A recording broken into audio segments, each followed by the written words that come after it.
Hola amigos, el protagonista del vídeo de hoy es el Škoda Scala, el modelo con el que la marca checa compite en el importante segmento de los compactos.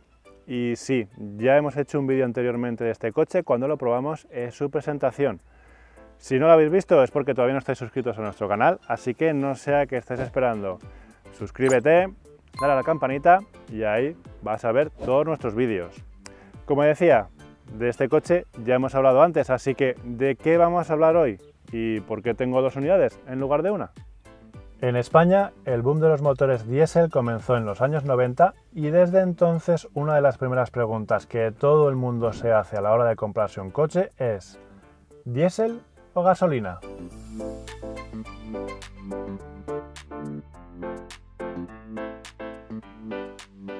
Es la pregunta del millón. Hoy vamos a tratar de resolver una de las grandes cuestiones a la hora de comprarse un coche, en concreto el Scala.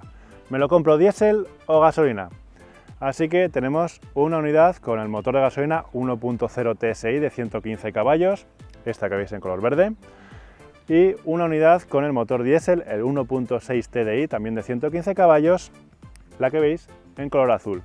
Para igualar al máximo las condiciones, son dos coches prácticamente idénticos.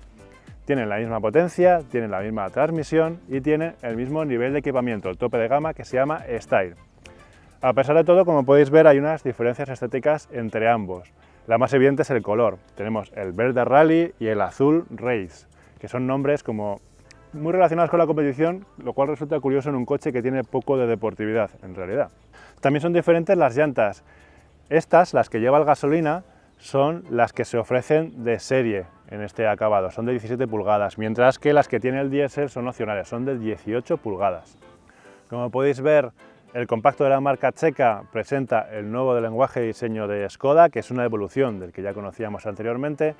Próximamente lo vamos a ir viendo en los próximos modelos que lance la marca, como es el caso, por ejemplo, del Superb, que ya ha sido presentado. Dentro de poco lo veremos en el nuevo Octavia, que está a punto de salir también.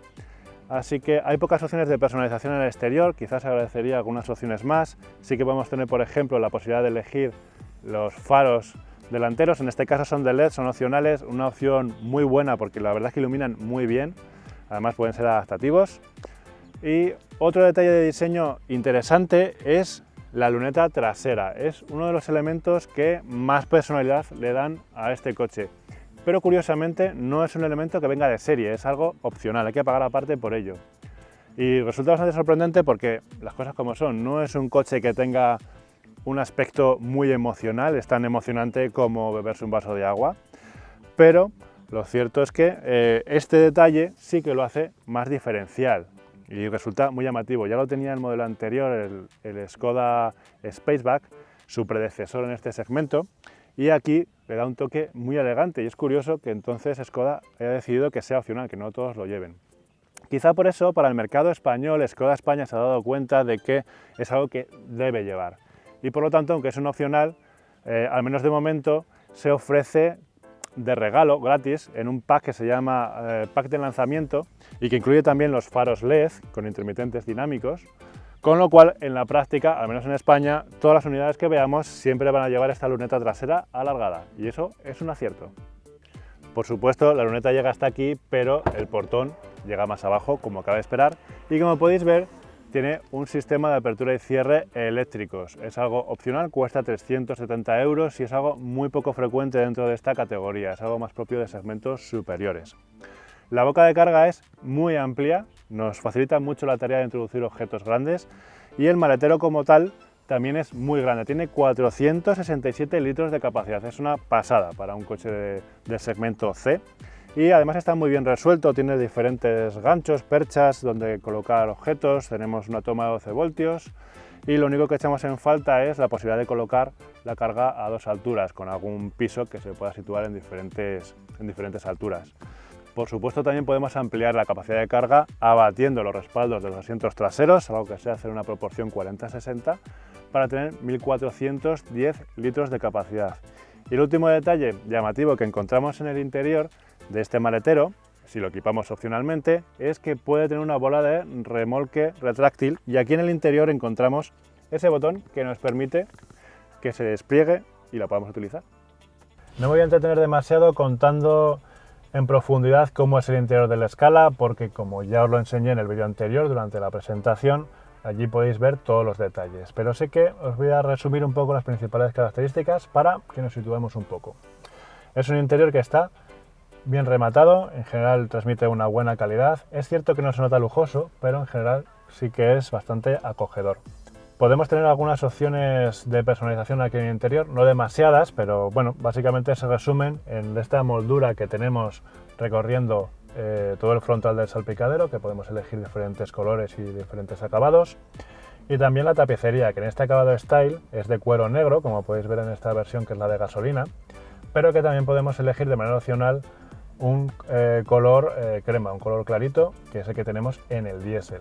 Estos asientos delanteros son muy confortables, recogen muy bien el cuerpo, de manera opcional pueden tener ajustes eléctricos y las regulaciones son muy amplias, así que encontrar una postura de conducción agradable es muy fácil. También pueden contar con calefacción y lo mismo ocurre con las plazas traseras, pueden estar calefactadas. Unas plazas traseras que además son muy amplias, de las más grandes de la categoría, porque hay mucho espacio para las piernas y para la cabeza, así que es ideal para quien busque un compacto al que le vaya a dar un uso familiar. Aquí delante podemos tener un amplio equipamiento, ya sea entre los elementos que vienen de serie como los opcionales. Por ejemplo, el climatizador de 2 zonas, una base de carga inalámbrica que siempre resulta útil y además está acompañada de un par de tomas USB-C. Tenemos también un asistente de aparcamiento automático y también control de crucero adaptativo, entre otras cosas. Más detalles de equipamiento interesantes. El cuadro de instrumentos completamente digital, cuesta 510 euros. Es una opción interesante porque nos va a hacer un interior con un aspecto más moderno, pero ninguna de las dos unidades que tenemos aquí lo tiene equipado. Llevan el cuadro típico que solemos encontrar en Skoda, con el diseño habitual. Otro elemento interesante es el techo solar, y es que aquí en el Scala es un techo panorámico enorme, ocupa casi todo el techo, pero tiene dos características que hay que tener en cuenta. El primero es que no es practicable, no se puede abrir, y el segundo es que esta cortinilla eléctrica que lo cubre se abre al revés que todas, porque se abre de atrás hacia adelante. Por supuesto, no pueden faltar las soluciones Simple y Clever habituales de Skoda, es decir, esas pequeñas características que parecen muy sencillas, pero que son prácticas en el día a día.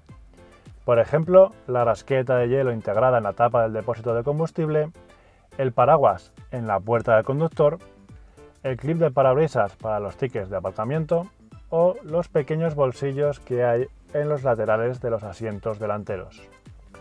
Por último, en este repaso del interior hay que mencionar el sistema multimedia, que utiliza una pantalla de 9,2 pulgadas y es un sistema que realmente es muy completo, aunque algunos elementos son opcionales, como por ejemplo el navegador, que ninguna de estas dos unidades lleva, o también la radio digital, que en este caso sí que la llevamos.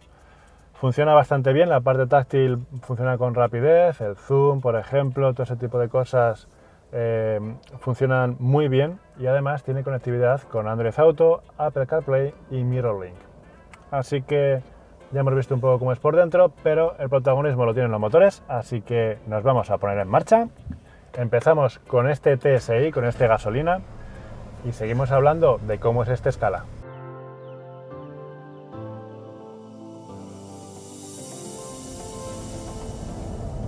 Vale, ¿qué motores tenemos aquí? Estoy a bordo del gasolina, que es un 1.0 TSI.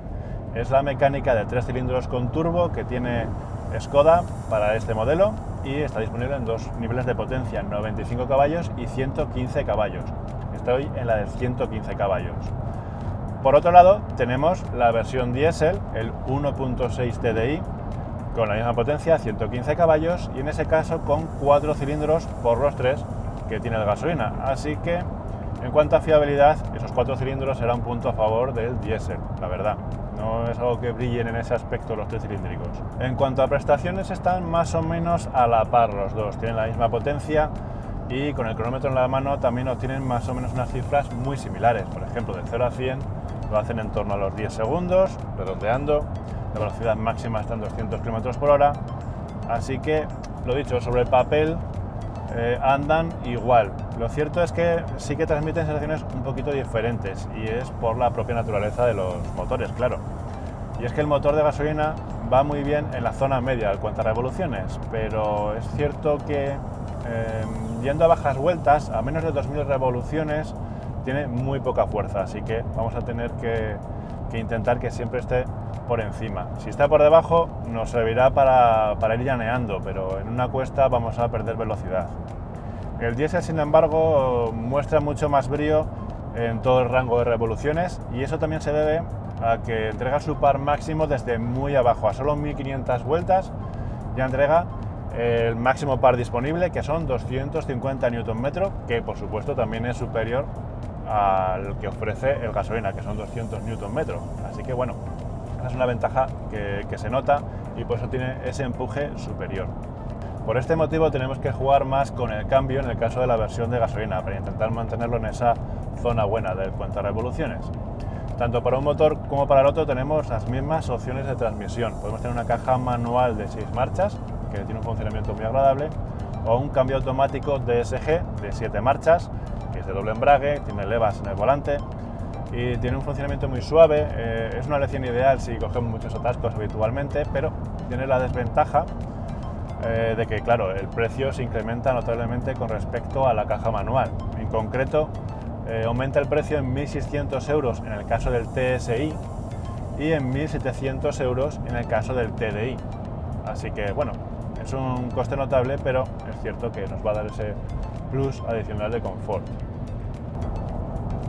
El compacto de Škoda también nos ofrece la posibilidad de disponer de varios modos de conducción, con diferentes programas ya preseleccionados, o bien uno individual en el que podemos configurar diferentes parámetros. De esa manera podemos configurar la dureza de la dirección, la respuesta del acelerador, para ser más eficientes o para tener un mayor comportamiento dinámico.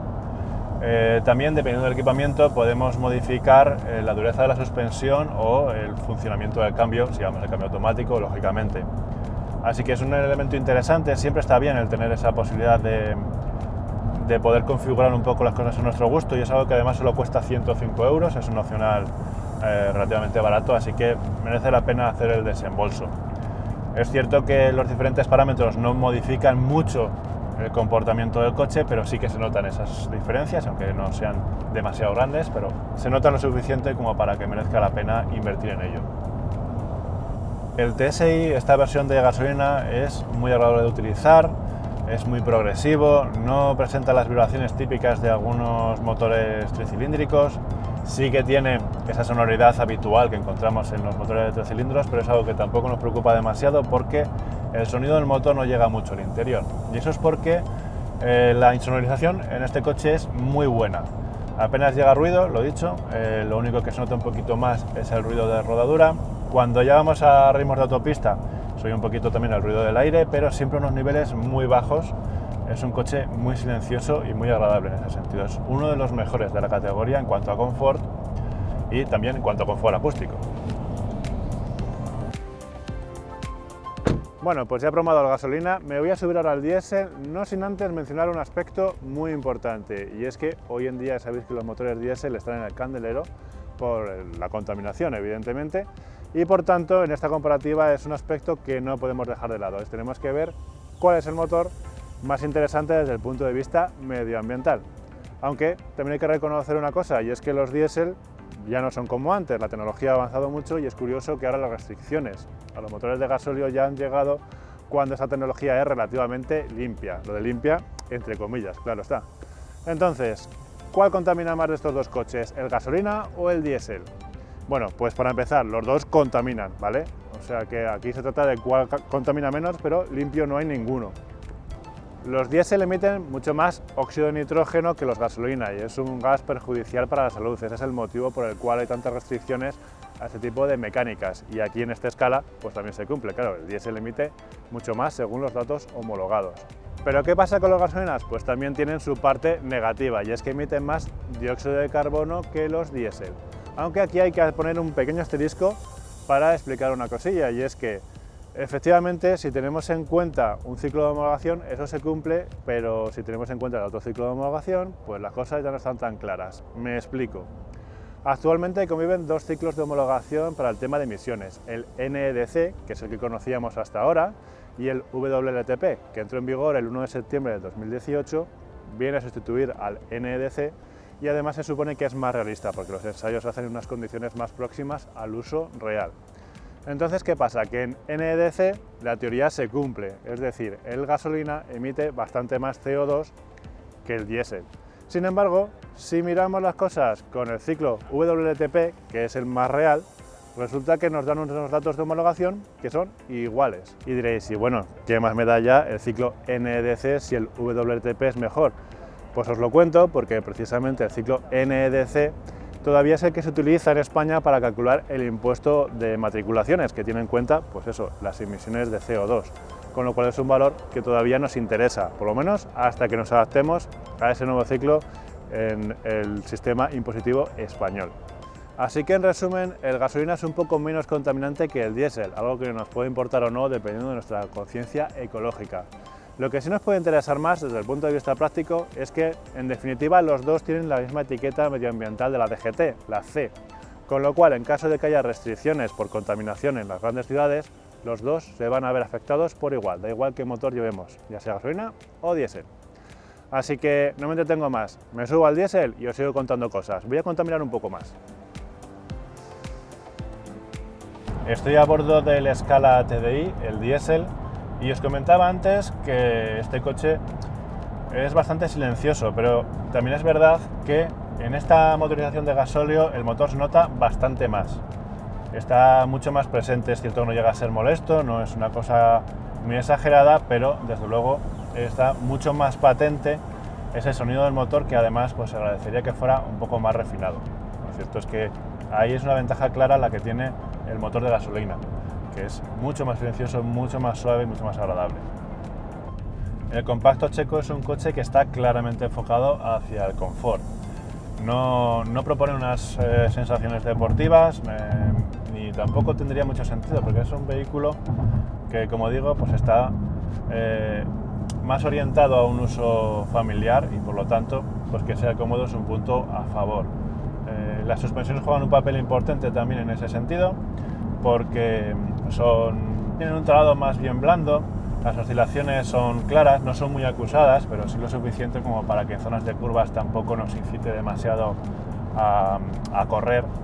Y se nota un poquito más en esta versión diésel, supongo que porque es también un poquito más pesada que la versión de gasolina. Hay 84 kilos de diferencia, son un peso adicional que en zonas de curvas pues se puede notar ligeramente, aunque lo cierto es que tampoco es que se note mucho, pero sí que un poquito sí. Por supuesto, una de las cosas más importantes a la hora de elegir entre diésel o gasolina es el consumo. Así que voy a empezar hablando de los datos homologados que tienen ambos motores. En el caso de la gasolina, con el Scala homologa 5,7 litros a los 100 y en el caso del diésel 4,9 litros a los 100. Esto es en ciclo WLTP, que es el más realista, el que se realiza actualmente. ¿Qué ocurre en la práctica? Pues lo cierto es que podemos obtener unos datos muy similares a los de homologación, incluso mejorarlos en ocasiones. Con el gasolina habitualmente vamos a rondar los 6 litros a los 100 haciendo trayectos muy variados, sin preocuparnos demasiado del consumo, a ritmos despreocupados, pegándole algún apretón de vez en cuando, con ciudad, etc. Así que es un valor que está bastante bien. En el diésel normalmente estaremos en torno a 1 litro por debajo de lo que se puede obtener con el gasolina. Ambos son muy agradecidos haciendo una conducción decididamente eficiente.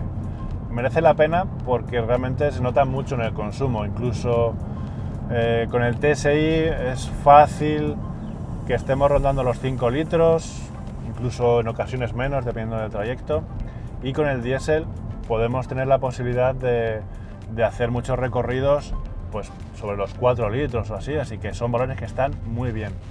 Todo esto depende bastante de si hacemos mucha ciudad o no, ahí es donde las cosas van a cambiar. Eso por orgullo, porque es verdad que siempre con todos los motores en ciudad es donde más se gasta, pero es que en el caso de estos dos motores, sobre todo en el TSI, esa diferencia es mayor, y es que en ciudad tienen un consumo más o menos el que puedes esperar dentro de lo que tienen estos motores, pero es que en carretera es donde se nota que enseguida baja ese consumo y consiguen valores muy buenos, muy buenos. Estoy realmente sorprendido. Así que lo dicho, haciendo una conducción sobre todo por entornos en la periferia de las ciudades y alejado de ese tráfico urbano, vamos a conseguir valores realmente buenos tanto con uno como con otro. Un último apunte es que la capacidad del depósito de combustible en los dos casos es de 50 litros, así que como el diésel gasta menos, pues vamos a tener una autonomía mayor, lo cual es de agradecer si sois de los que no os gusta demasiado pasar por la gasolinera, como es mi caso. Así que mira, paseos que nos ahorramos. Para ir cerrando el asunto hay que hablar inevitablemente de dinero. El Skoda Scala TSI con este motor de 115 caballos está a la venta desde 20.830 euros. ¿Te parece mucho? No pasa nada. Entra en Google Play, te bajas la app gratuita de motor.es y ahí encontrarás más de 7.000 euros de descuento en este coche, es decir, que puedes conseguir el Scala de gasolina con 115 caballos por menos de 14.000 euros. ¿Y qué pasa con el diésel? Pues cuesta 1.000 o 2.000 euros más que esta versión de gasolina. Hay 4 niveles de equipamiento, el más básico tiene un incremento de 1.000 euros y los otros 3 cuestan 2.000 euros más que el gasolina. Mi recomendación precisamente es que te quedes con el TSI. Es la mejor elección para la gran mayoría de los clientes porque al fin y al cabo consigue gastar poco, cuesta menos de adquirir, es más refinado, así que en general encaja mejor con la filosofía de Skoda de ofrecer un coche confortable y a una relación precio-producto muy buena. Así que lo vamos a ir dejando aquí. Cuéntanos en los comentarios qué te ha parecido este Skoda Scala, cuál es tu coche preferido dentro de este segmento de los compactos que está muy competido y por supuesto si te ha gustado este vídeo dale a me gusta, suscríbete a nuestro canal y nos vemos en la próxima.